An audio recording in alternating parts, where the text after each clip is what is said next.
আসলে পুরুষ মানুষ হচ্ছে সৃষ্টির সবচেয়ে রহস্যময় প্রাণী, আমার দুর্ভাগ্যও বটে। তোমার ছেলেরা আসলে কি? তোমার খুব খারাপ।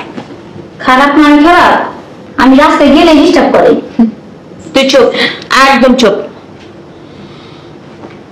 আসলে পুরুষ মানুষ হচ্ছে সৃষ্টির সবচেয়ে রহস্যময় প্রাণী, আমার দুর্ভাগ্যও বটে।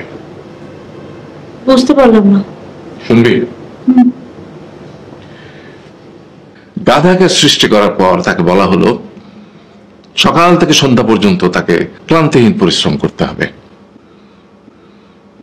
সারা জীবন তাকে পিঠে ভারী বোঝা বইতে হবে, খেতে পাবে শুধু ঘাস, আর তার মাথায় কোনো বুদ্ধি থাকবে না। তার আয়ু হবে 50 বছর। গাধা করজোড়ে সৃষ্টিকর্তাকে বলল, আমি এত বছর বাঁচতে চাই না, আমাকে 20 বছর আয়ু দেওয়া হোক। সৃষ্টিকর্তা সেটাই মঞ্জুর করলেন। কুকুরকে যখন সৃষ্টি করা হলো তখন তাকে বলা হলো যে সে হবে মানুষের সবচেয়ে বড় বন্ধু, কিন্তু সে খাবে মানুষের উচ্ছিষ্ট, এবং তার আয়ু হবে 30 বছর।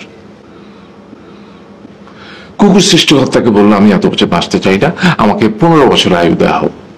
সেটাই মঞ্জুর করা হলো।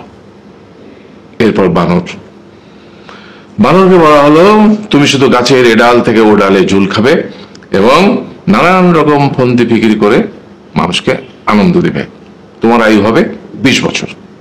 বানর বলল, আমি 20 বছর বাঁচতে চাই না, আমাকে 10 বছর দেওয়া হোক। সেটাই মঞ্জুর করা হলো। এবার এলো পুরুষ মানুষের পালা। তাকে বলা হলো যে তুমি হলে প্রাণীগুলোর মধ্যে সবচেয়ে বিচক্ষণ এবং বুদ্ধিমান, সেই জন্য তোমাকে প্রাণীদের শিরোমণি করা হলো এবং তোমার আয়ু হবে 20 বছর। তখন পুরুষ মানুষ বলল, করজোড়ে বলল সৃষ্টিকর্তাকে যে 20 বছর আয়ু অত্যন্ত কম, হে প্রভু, আমাকে ওই গাধার সে যে 30 বছর আয়ু চায়নি সেটা আমাকে দেয়া হোক, ওই যে কুকুর 15 বছর ফিরিয়ে দিয়েছিল সেটাও আমাকে দেয়া হোক, আর যে বানর 10 বছর নেয়নি সেটাও আমাকে দেয়া হোক। 20 বছর অত্যন্ত কম, আমি দীর্ঘদিন বাঁচতে চাই। সৃষ্টিকর্তা সেটাও মঞ্জুর করলেন। তারপর কি হলো?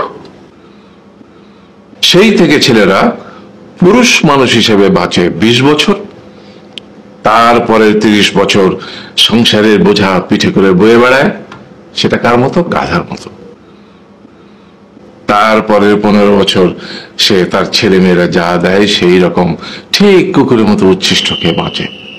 আর তারপরে বৃদ্ধ বয়সে ঠিক বানরের মতো, যেমন গাছের এডাল থেকে ওডাল ঝুল খায় বানর, তেমনি এই ছেলের বাড়ি থেকে ওই ছেলের বাড়ি, আর নানান রকম ফন্দি ফিকির করে তার নাতি নাতনিদের আনন্দ দেওয়ার চেষ্টা করে।